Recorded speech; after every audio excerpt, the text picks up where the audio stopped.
Pierre Ouzoulias. Merci, Monsieur le Président. Bonjour, Madame la Ministre. Plusieurs questions, mais certaines ont déjà été évoquées, notamment par Sabine Drexler sur le rôle des DRAC dans l'accompagnement des collectivités. Et Monsieur le Président nous a fait l'honneur, Anne Ventalon et votre serviteur, de citer notre rapport sur les édifices religieux qui met en lumière en effet un certain nombre de phénomènes et surtout la façon dont les maires se sentent complètement désemparés pour pouvoir mobiliser les services de l'État et les financements pour rénover leur patrimoine. Donc ça pose la question plus générale de l'action décentralisée de l'État. Et on s'est aperçu avec ma collègue Anne Ventalon que en matière d'inventaire, aujourd'hui, il y a autant de politiques d'inventaire qu'il y a de régions, puisque la compétence est décentralisée. Mais la somme de ces politiques régionales ne fait pas une politique nationale. Et on sent très bien que dans des domaines très précis, je vais vous donner un exemple, celui des synagogues alsaciennes, que nous avons signalé dans notre rapport comme quelque chose qui aujourd'hui mériterait toute l'attention de l'État parce que c'est un patrimoine qui va disparaître. Or, c'est un patrimoine qui témoigne de ce qu'a été le judaïsme, notamment dans le Haut-Rhin, constitutif de notre identité. Et je crois que c'est important de le réaffirmer. Si on ne fait rien, ces synagogues, elles vont être vendues et transformées. Il n'y aura plus aucune trace de ce qu'a été cette culture en Alsace et notamment dans le Haut-Rhin. Donc là, on a besoin que le ministère de la Culture, il imprime des grands axes. Alors sur l'archéologie, je suis élu depuis quelque temps, c'est la première fois que l'archéologie est autant citée dans un discours d'une ministre, donc je peux pas dire grand-chose.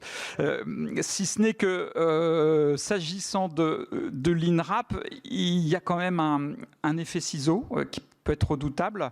L'INRAP subit, comme tous les opérateurs, la hausse liée à l'énergie et à l'inflation. Mais par ailleurs, le plan de relance a fait qu'il y a une demande beaucoup plus forte de diagnostic que l'INRAP ne peut pas réaliser avec les moyens qu'il a. Donc, eux souhaiteraient que de façon temporaire, notamment sur ces demandes de diagnostic supplémentaires, ils puissent dépasser leur plafond d'emploi.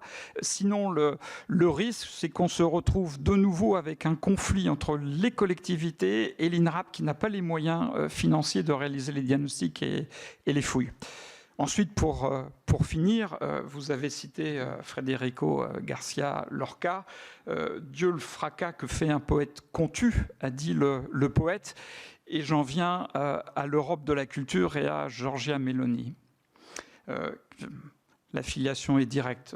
Malheureusement, Fratelli d'Italia a dit de façon très claire qu'il fallait une culture d'État.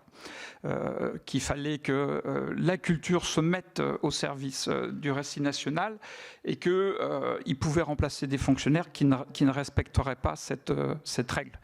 Donc on sent qu'est en train de se mettre en place en Europe des choses qui pourraient s'apparenter à un art officiel ou au réalisme soviétique.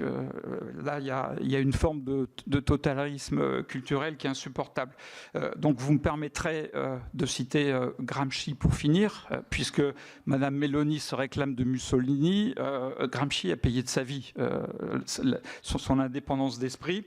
Je cite Gramsci, « Se connaître soi-même signifie être maître de soi, se différencier, se dégager du chaos, être un élément d'ordre, mais un élément de son ordre propre et de sa propre discipline à l'égard d'un idéal.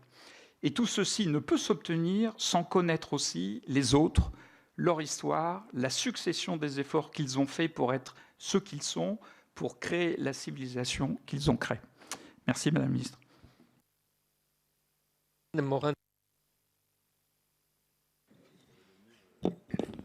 Merci, Monsieur le Président. Madame